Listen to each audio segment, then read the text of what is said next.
Olá pessoal, tudo bem?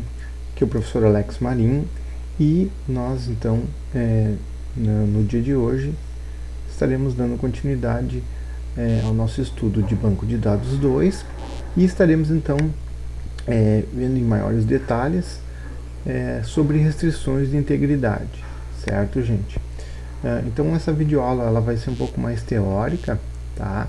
Mas esse embasamento ele é fundamental para a gente poder então entender os conceitos e poder então aplicá-los na prática, tá? Então o que são restrições de integridade, né, gente? A própria etimologia da palavra, né, restrições são regrinhas, né, que devem ser providas pelo SGBD ou pela pessoa que está trabalhando com o banco de dados, com o programador ou pelo DBA, que irão garantir que a informação, os dados, sejam íntegros, né? Que eles sejam confiáveis, certo? Então, o que é, quando a gente fala em integridade, vem também a nossa ideia de inconsistência, tá? Então, o que diz aqui, né? Que a mesma informação, ela pode aparecer em diversos lugares, né? Isso é chamada de redundância. E essa redundância ela pode então originar, né, a inconsistência dos dados, ou seja, como eu tenho essa informação em locais, digamos assim, separados do meu SGBD, eu tenho que garantir que toda e qualquer atualização ou modificação nesses dados seja refletida, né, nessas diversas cópias. Tá? Então, essa é talvez uma das principais ocorrências de inconsistência na minha base de dados, né? Quando eu tenho então a redundância. Porém, pessoal, ela não é a única, tá? É a perguntinha que eu sempre faço aqui, né? A falta de integridade, ela é ocasionada somente através da redundância, né? Nós vamos chegar à conclusão que não, né? Que nem sempre a redundância é um fator único para que a minha base de dados perca a sua integridade, tá?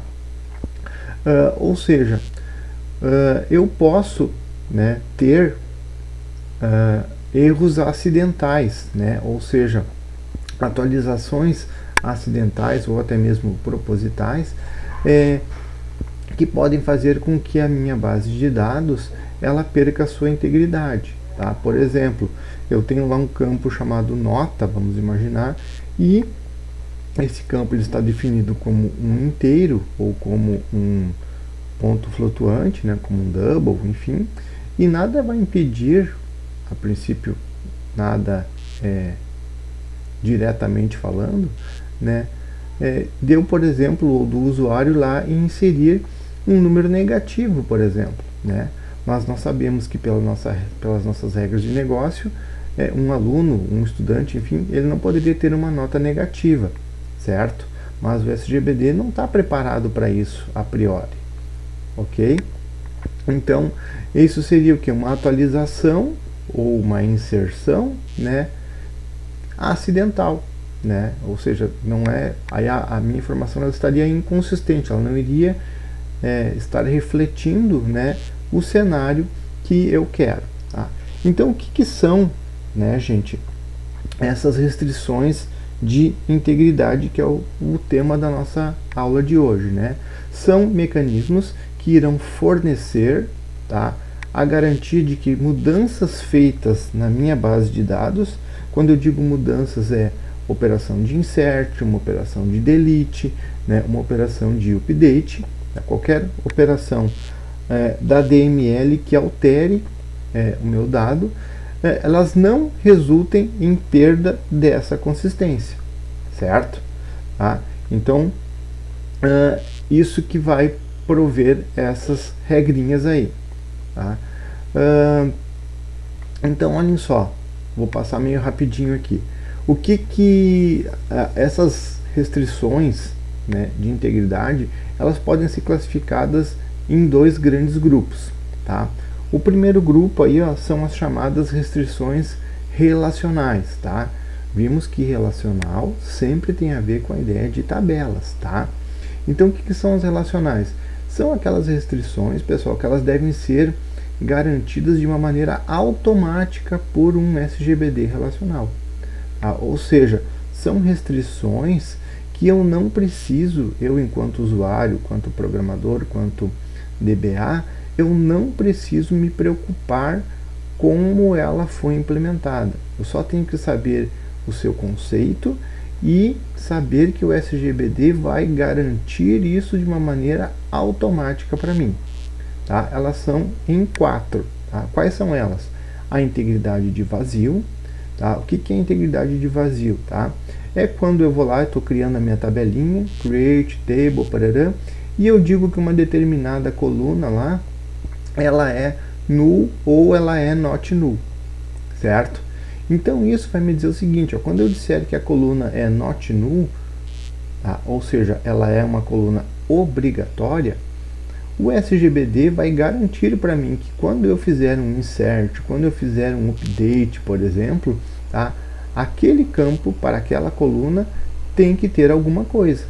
Tá? Ou seja, eu não preciso, eu programador, eu usuário do banco de dados, eu não preciso me preocupar em implementar esse teste na minha aplicação, por exemplo.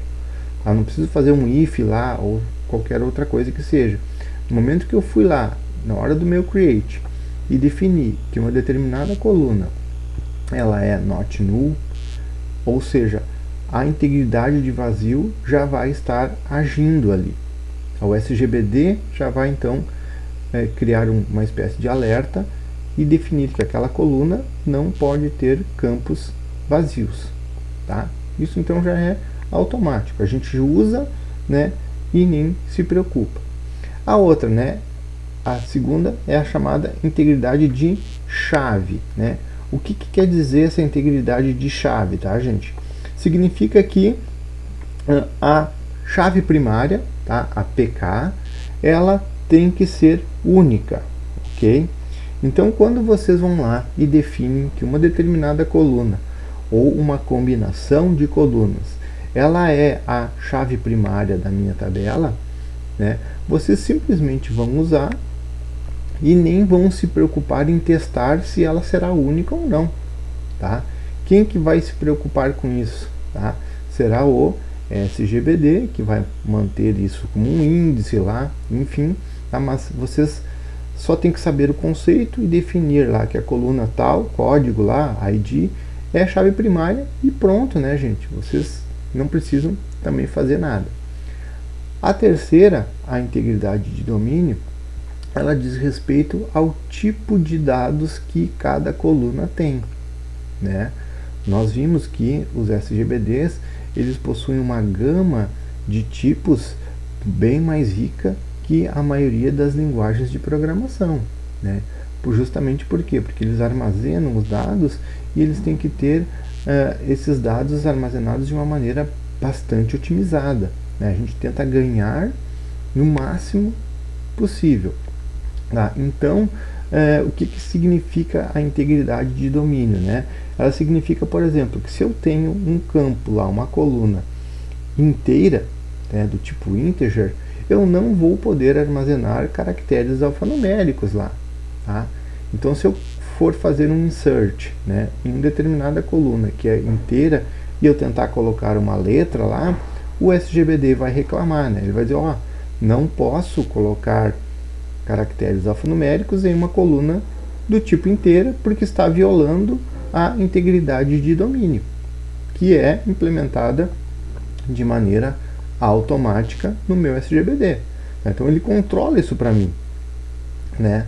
Da mesma forma que se eu colocar lá uma determinada coluna como small int, por exemplo, e colocar um número muito grande, ele também irá reclamar, né? Porque vai estar violando o domínio da minha coluninha, certo? E a última, que também é garantida pelo meu SGBD, é a chamada integridade referencial, né? O que é essa integridade referencial, né, gente? Essa integridade referencial, ela diz respeito à ligação, por assim dizer, de duas tabelas. Então, ou seja, quando eu tenho uma chave estrangeira em uma determinada tabela, eu tenho que garantir que esta chave estrangeira, tá, é igual a uma chave primária de uma outra tabela. Tá? E aí com isso então eu consigo fazer a referência. Né? Então não é à toa que quando a gente cria lá o nosso references, lá quando a gente está fazendo, né, as nossas chaves estrangeiras, né, que elas irão referenciar quem? Uma determinada coluna ou conjunto de colunas numa outra tabela, e que essa conjunto de colunas deverá ser a chave primária daquela outra tabela. Né? Então é como eu sempre falo em aula, né, gente?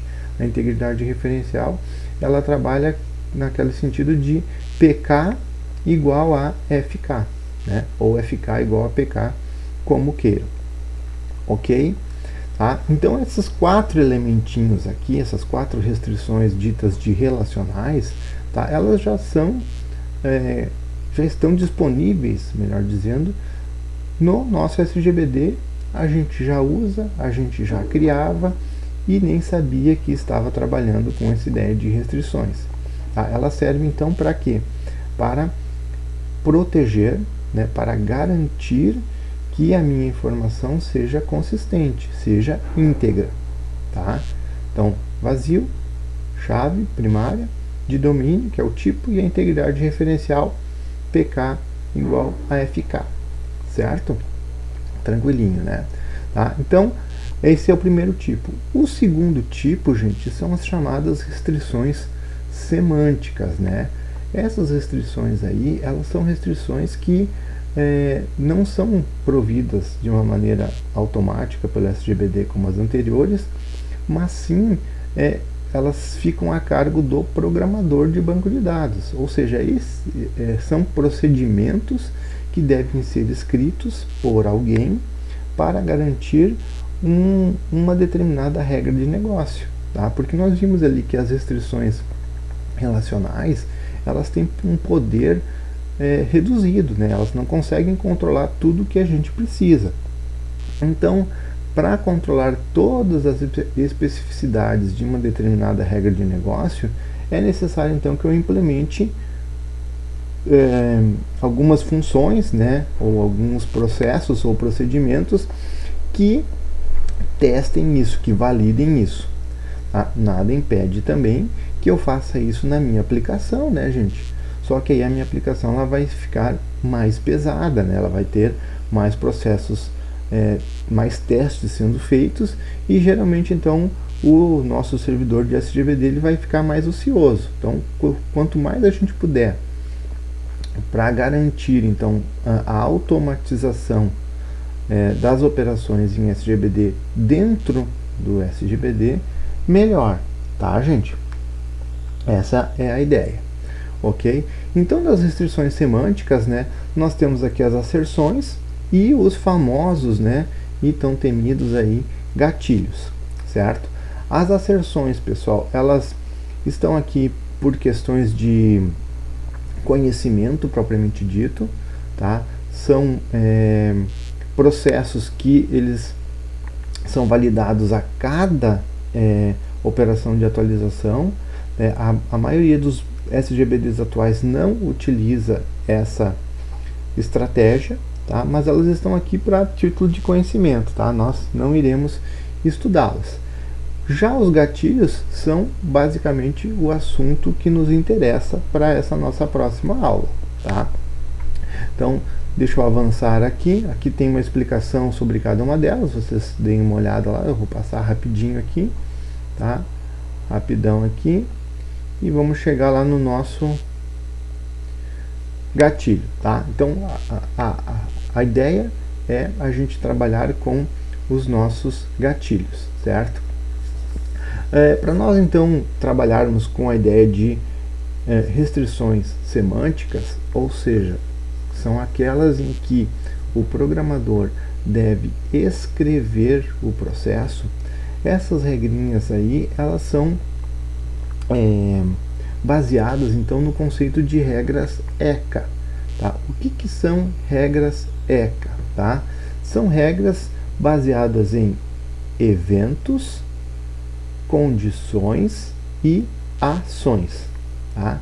Então, olha só, o que significa isso? Né? Que um SGBD que se preze, digamos assim, um SGBD ativo, ele não é somente um repositório de dados, tá, pessoal?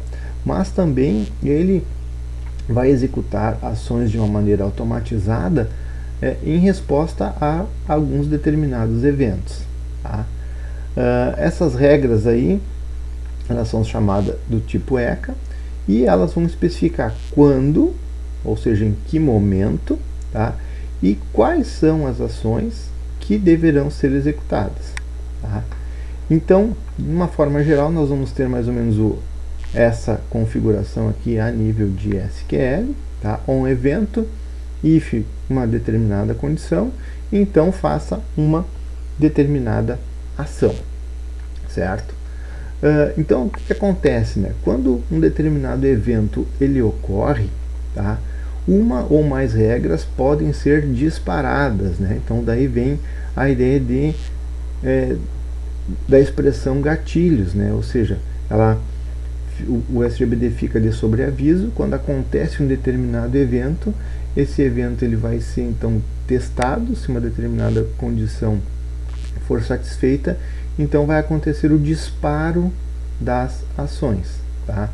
Então, o evento que acontece é chamado evento disparador. Tá? E uma vez que essa regra for disparada, suas condições são verificadas. Tá?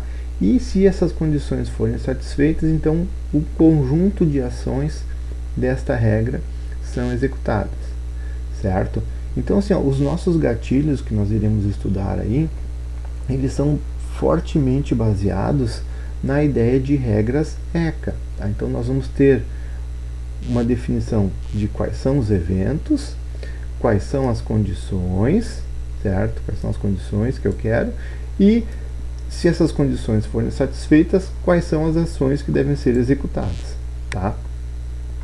Então, quais são os tipos de eventos, tá, que podem acontecer em um SGBD relacional? Tá? Primeiro, toda e qualquer mudança no banco de dados, ou seja, toda e qualquer operação DML, né? Então aqui, ó, um insert, um delete, um update, tá? Uma operação select. Então tudo isso podem ser eventos disparadores de uma regra ECA. Tá? Ainda, nós podemos ter, tá, eventos temporais. Por exemplo, eu posso especificar que em uma determinada data, em um determinado minuto, segundo e hora, o evento irá acontecer. Então, isso é um evento absoluto, pontual. Posso ter um evento cíclico, ou seja, todo dia, em um determinado momento, então isso irá se repetir. Tá? Isso é usado muito para fazer backup, para fazer logs, ou pode ser um evento intervalar, né? Ou seja, a cada intervalo de tempo, né, eu vou fazer então alguma coisa, eu vou disparar o meu gatilho. Tá? Esse cíclico aqui, esse intervalar, eles são muito usados em sistemas de banco mesmo, né? de bancos dinheiro, né? Que tratam com dinheiro. Ou ainda definidos pela minha aplicação, ou seja, quando acontecer, por exemplo, um login, tá? Então vai gerar lá um evento, né, dentro da minha aplicação, e esse evento então pode disparar, né, o meu gatilho. Como a gente está trabalhando aqui a nível somente de SGBD, nós iremos ficar nessas primeiras aqui, tá? Então o nosso evento disparador, pessoal, ele será ou uma operação select, ou um insert, ou um delete, ou um update. Tá? Então vai ser uma coisa mais simplesinha. Quais são o C, né? Condições. Tá? Então as condições podem ser qualquer predicado, que pode ser incorporado a uma cláusula where. Então qualquer coisa que eu possa colocar dentro de um if, né, que eu posso testar e que vai me dar verdadeiro, ou seja, qualquer expressão da álgebra booleana, pode ser considerado então uma condição da minha regrinha ECA. Tá? Podemos efetuar consultas completas, né, desde que o resultado seja verdadeiro ou não vazio. Então eu posso fazer uma consulta aí usando os operadores exists, por exemplo, né, que retornam V ou F, tá? E ainda pode ser uma condição ser chamada um procedimento da minha linguagem, tá? Novamente nós iremos nos focar, né, nessa primeirinha aqui, né? Então tudo que eu puder colocar dentro de um where vai ser então o nosso a nossa condição. E por último, né, pessoal, as nossas ações, elas vão ser o que? Qualquer comando SQL, tá? Qualquer comando SQL, ou seja, pode ser um insert, pode ser um update, pode ser um delete, pode ser um select, tá? Então, ou seja, qualquer comando DML que a gente estudar aí, pode ser o meu conjunto de ações, tá? Ainda eu posso ter aí comandos de controle de transações, né, que nós infelizmente não iremos estudar, tá? Ou ela pode até mesmo chamar um procedimento lá da minha aplicação, tá? Novamente, nós iremos nos restringir, né, neste primeiro grupo aqui, tá? Então, ou seja, as nossas regras ECA, elas estarão restritas, né, a operações da SQL. Certo, gente? Tá? Então, assim, ó, eu vou parando a videoaula por aqui, já está um pouquinho extensa desse blá blá blá. E aí na próxima videoaula que eu irei gravar, nós então iremos ver já os gatilhos, né? Ou seja, vamos partir aí para uma aula um pouco mais prática. Certo, gente? Então, eu espero que vocês tenham gostado aí. Um grande abraço, nos vemos na próxima.